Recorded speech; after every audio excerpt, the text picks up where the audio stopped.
Jean-Baptiste. Bonjour Xavier, bonjour à tous. Super musique de Django Reinhardt avec à l'instant le célèbre Minor Swing et revisité donc comme je le disais par un big band. Oui c'est ça, le guitariste français né en Belgique d'origine manouche était aussi un immense compositeur et c'est à ses compositions que rend hommage ce big band de 17 jeunes musiciens, The Amazing Keystone Big Band, c'est le big band plutôt, c'est leur nom. Alors ce big band il s'est fait connaître il y a quelques années en revisitant des musiques classiques, notamment le conte Pierre et le loup de Prokofiev et puis le carnaval des animaux de Camille Saint-Saëns. Cette fois il s'attaque donc à Django Reinhardt qu'il revisite, qu'il jazzifie et c'est absolument grisant avec des invités de marque. Vous avez les guitaristes, on l'a entendu à l'instant, Stokelo Rosenberg et puis Thomas Dutronc, le violoniste Didier Loukoude et l'accordéoniste Marianne Badoy. Et puis en parallèle à ce disque Django Extend pour les grands comme nous, eh ben, il y a ce livre disque pour les enfants qui s'appelle Monsieur Django et Lady Swing. Alors là, c'est un conte musical, il y a les images, il y a l'histoire. Elle est lue sur un disque qui mêle musique et texte, lu par Guillaume Gallienne. Et là, c'est une initiation jazz pour les enfants, c'est pas très commun. Je vous propose de découvrir ce double projet absolument réussi avec un artiste qu'on aime beaucoup, le trompettiste David Enko. Certaines musiques donnent envie de danser. Le jazz en fait partie. As-tu déjà entendu des trompettes et des trombones se parler et chanter à tue-tête? Non? Répond Léo. Eh bien, nous allons arranger ça. Monsieur Django et Lady Swing, c'est une sorte de récit initiatique qui va se passer à Paris, à Belleville, dans les clubs de jazz. Et on va voir l'évolution comme ça de ce jeune Léo qui est un apprenti violoniste et du maître Django Reinhardt qui va le guider et lui faire découvrir ce que c'est que le jazz, ce que c'est que le swing. C'est quoi le swing? Demande timidement Léo. Le swing, c'est le souffle du jazz, sa respiration. Il y a à peu près 16 compositions de Django Reinhardt qui sont utilisées dans le conte musical. Alors certaines sont jouées intégralement, d'autres servent à faire des transitions entre les moments de l'histoire. On l'a vraiment pensé comme un conte musical. Alors que sur le disque qui s'appelle Django Extend, qui est là vraiment plus orienté pour les parents, les adultes, là il y a 9 compositions de Django Reinhardt qu'on a vraiment développées, qu'on a réarrangées, réorchestrées.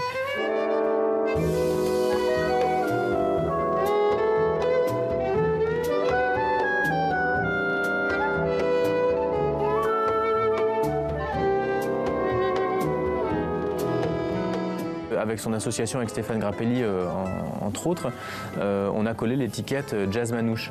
Mais Django Reinhardt, il faisait tout simplement du jazz, et en particulier du swing et du bebop. Et du coup, en fait, ça pose aucun problème parce que le propre du jazz, c'est d'adapter, de transformer, de métisser de la musique déjà existante ou de la musique originale avec différentes influences musicales.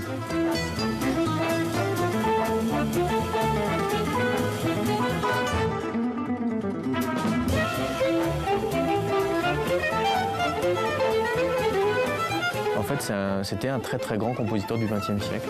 Et du coup, là, lui donner un éclairage assez inédit en grand orchestre, ça nous a beaucoup plu, de pouvoir mettre sa musique en avant d'une façon qu'on n'a pas l'habitude du tout d'entendre, mais on reconnaît parfaitement les grands tubes comme Nuages, Minor Swing, Trouble en Boléro, Djangologie, enfin, toutes les musiques qui ont vraiment fait sa carrière et qui sont encore aujourd'hui jouées énormément.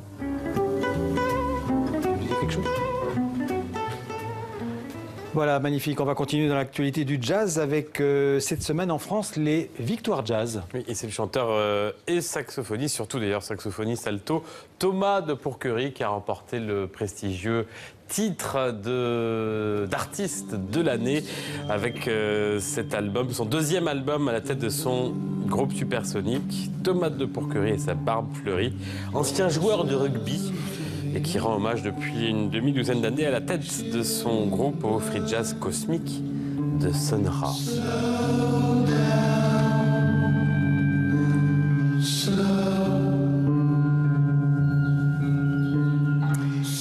Et puis on va parler d'un grand jazzman belge qui est à l'honneur à Bruxelles puisqu'une station de métro va être débaptisée. La station de métro Anessens va être rebaptisée en son honneur. Oui, et c'est l'harmoniciste Toots Thielemans, disparu l'an dernier, avec cette station de métro de la capitale belge qui est au pied des Marolles. Ce sera en 2019 qu'elle changera de nom, endroit qui n'a pas été choisi au hasard. L'artiste belge a en effet grandi dans ce quartier populaire bruxellois des Marolles.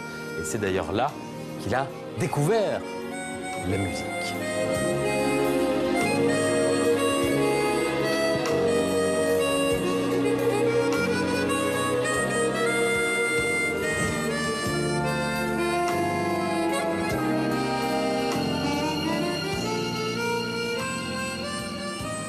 La blouse est l'un des standards de Magnifique. Toots Thielemans.